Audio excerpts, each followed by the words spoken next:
Bonjour. Bonjour. Est-ce que vous pourriez nous expliquer en deux mots la convention, comment ça se passe, d'où c'est venu? Alors, je vais bien vous expliquer, mais en deux mots, ça va être court. Je pourrais pas.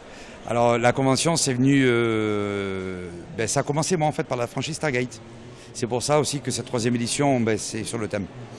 J'étais fan de cette franchise depuis tout petit, depuis le début. Et un jour, j'ai commencé en découvrant ce que l'on appelle des props. C'est les accessoires originaux du cinéma que j'ai commencé à collectionner. Et de par cette collection, en fait, je me suis retrouvé avec une collection énorme, très très grande, limite colossale. Et donc, avec cette collection, je ne voulais pas l'avoir pour la garder chez moi en train de pourrir dans un coin. J'ai voulu la faire partager. Et j'ai commencé donc dans les conventions. Un petit peu autour, Toulouse, partout, Perpignan, enfin tous les... Et j'ai découvert l'univers des conventions. Ça m'a plu. C'est un élément que j'aime bien parce qu'en fait, tout simplement, il n'y a pas d'agressivité comme il peut y avoir dans d'autres événements que l'on peut voir. C'est plus calme, les gens sont beaucoup plus cool. Il y a un univers différent où l'on vit, on va dire, dans un autre monde. C'est-à-dire que là, on passe des week-ends où on est déconnecté du monde réel, on va dire, entre guillemets. Et c'est ce qui m'a plu. Et j'ai fait ça quelques années dans beaucoup de conventions. Et un jour, je me suis dit, pourquoi pas Castres? Parce que j'en avais marre de me déplacer pour aller vers tout le monde. Alors que si je voulais, je pouvais faire la même chose que j'aimais pour chez moi.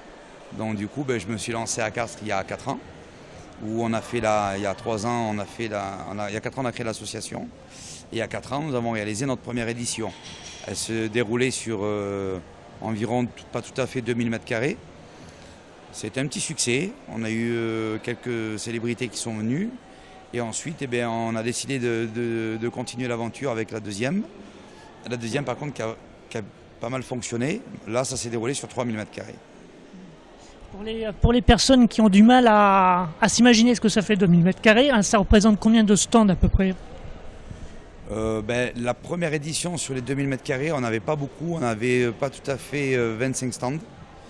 Et sur la deuxième édition, sur les 3000 m², on avait 60 stands. Et cette année, d'après ce que vous disiez tout à l'heure, c'est 42 plus, c'est ça? C'est ça. Là, cette année, on est à plus ou moins une centaine de stands, mais sur 5000 m². Vous avez rencontré de grosses difficultés ou pas pour convaincre les gens de venir au niveau des stands, je parle? Alors, au niveau des stands, non. Bizarrement, j'aurais cru. Alors, la première édition, oui, ça a été très dur, parce qu'il y avait des gens qui ne voulaient pas de cette convention. Donc ça a été très compliqué pour moi, mais j'ai persisté. Et j'ai percé au niveau de la deuxième. J'ai eu beaucoup de stands qui sont venus, des stands qui sont repartis contents. Peut-être pas certains avec le chiffre dont ils avaient espéré, mais vu l'implantation que j'ai donnée au salon et le système de vie que je lui ai donné, en fait, les exposants se sont sentis comme chez eux. Et donc forcément, ils sont revenus cette année. Et ces personnes qui étaient là pour la deuxième en ont parlé à d'autres et vice-versa. Et c'est comme ça que je me suis retrouvé avec une centaine de stands.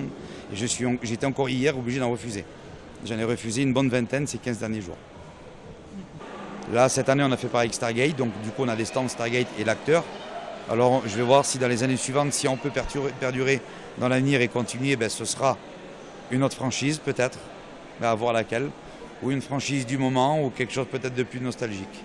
Ce qui plaira aux gens. Je vous remercie pour ces quelques minutes que vous nous avez accordées et en espérant que la Geek Connection dure encore et toujours.